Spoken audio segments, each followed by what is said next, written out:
It had an ordinary evening at Ralph Dorn's house in Virginia.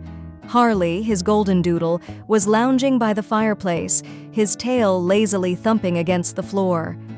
Ralph had just settled into his chair with a book when he glanced up, and Harley was gone.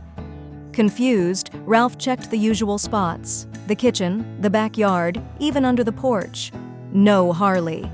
Panic surged through him as he called out his dog's name, but there was no answer. Ralph headed down the hill towards the nearby lake. The evening sun was just beginning to dip below the horizon, casting a warm glow over the water.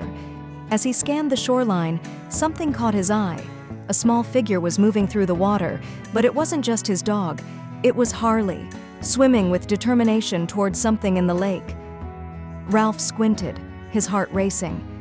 Then he saw it. In the middle of the lake, flailing in the water, was a tiny fawn, its fragile legs thrashing as it struggled to stay afloat.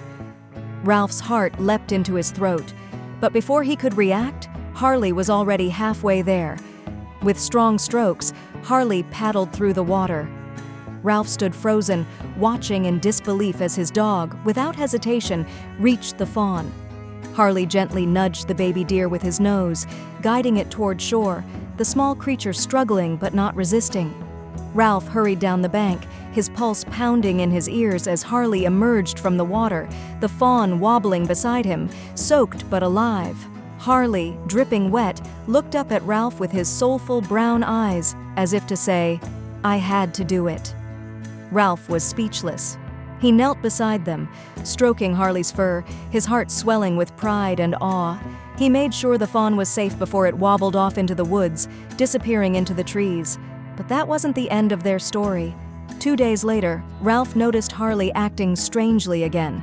He stood at the front door, ears perked, tail wagging furiously.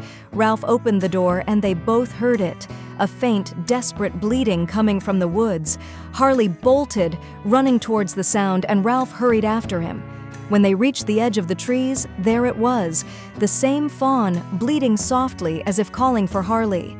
The moment they spotted each other, the fawn stopped crying. Harley approached slowly, his tail wagging gently, and the fawn stepped forward, trusting him completely. If you liked the video, put like and subscribe to the channel, where you will find a lot of interesting things.